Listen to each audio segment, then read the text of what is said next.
Hey everyone, how you doing? This is John. I'm doing well. I got 4 hours of sleep last night. I know it doesn't seem like much, but I've had 3 cups of coffee today. This stuff really gets you going. When you're on your third cup, you're starting to feel really pumped. But I got some good feedback on my last video. I don't know why, it was kind of dumb, but at least it was something and I appreciate it. So thanks to those of you who commented and left those positive comments. So I thought I'd make another. Some of you don't know this, but I used to be a poet back when I was in college and in graduate school. And I would often go around to poetry readings and open mic nights and read some of my poetry. And I usually got some positive responses. So I thought, if I make another video, maybe I'll go ahead and read some of my old poems. I know they're a little bit old, but I don't know. Maybe some of you might enjoy them. Who knows? So anyway, I pulled out this one that I was just looking over. I haven't seen it in a long time, and it's called Yahoo. It was written in December of 1995. That's almost 12 years ago, and I was still a student, but almost done. I was just about to finish my master's degree. I had about 1 month or so left before my final oral exam before I would get the degree. And I had just finished reading Gulliver's Travels by Jonathan Swift.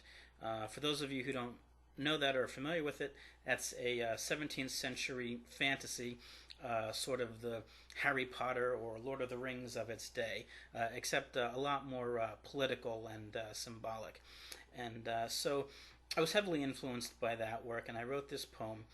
And there's a creature or a group of creatures called the Yahoos in the book, and they're horrible, horrible people. And actually, that's what they are. Really, they're people. They're humans, and it's the one creature that Gulliver absolutely cannot stand, and with good reason.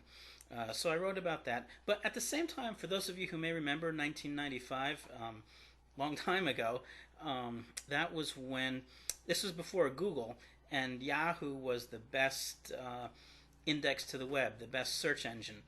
And it was something that I used on a pretty regular basis back then. So I wrote this poem called Yahoo, and I've read it aloud a number of times, but I haven't read it recently. And it's interesting because this is about 5 years before the millennium, and I was looking forward to the change of the millennium to the new century. And actually, when I say looking forward, I don't mean looking forward in the positive sense, but looking forward in the sense of looking into to see what was there. And quite frankly, I had a rather negative view. And I think 12 years later, I think some of this stuff has come to pass. I think in some way it was a little bit prophetic. And well, I'll let you judge. But anyway, this poem is called Yahoo, and it's actually published on the web. I'll put the URL on the side of this video, so if you want to actually follow along and read the actual words themselves, you can. So I hope you like it. This is called Yahoo. Voyage to a foreign shore, but Gulliver learned not of them. Instead the world did he abhor, all the Yahoos condemn. Some horses would exterminate us all. There's value in this proposal modest. Loss of life our morality appall, but behavior to keep is oddest. Sanctity of life, immortality absurd, these are questions I address. I read and read these classics superb, put my head in the clouds and digress. But what use is all this thinking? Laputins are not practical. Can I keep an island from sinking, defend with action tactical? Can I even get myself a job, pay the lousy rent?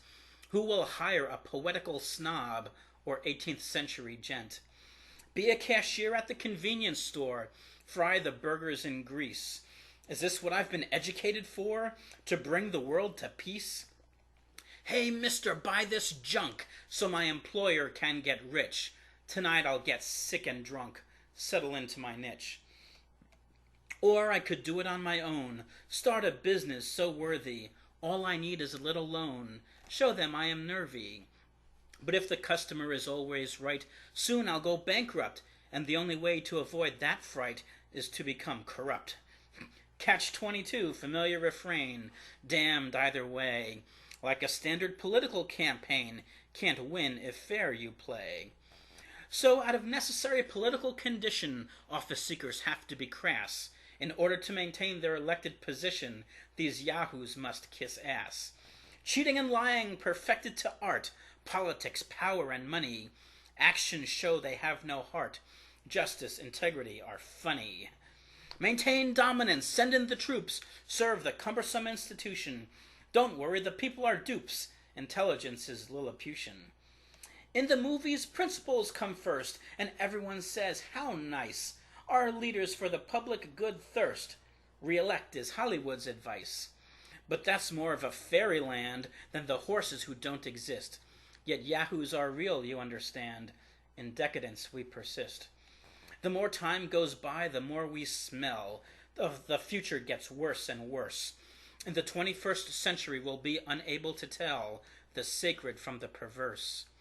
Values are gone, and all that matters is massive profits for corporations. The once stable urn now shatters. Fractured images are mind invasions. In reaction to hold on to something stable, a few turn to fundamentalist religion. But that's so inflexible it's not able to coexist here, even a smidgen. Irrationality of a zealous preacher. The ground begins to ebb. The Yahoo is a deplorable creature, though a good index to the web. How it orders and finds its way through a maze of hypertext pressure. But that's not where we live today. Our world's more like a sketch of Escher.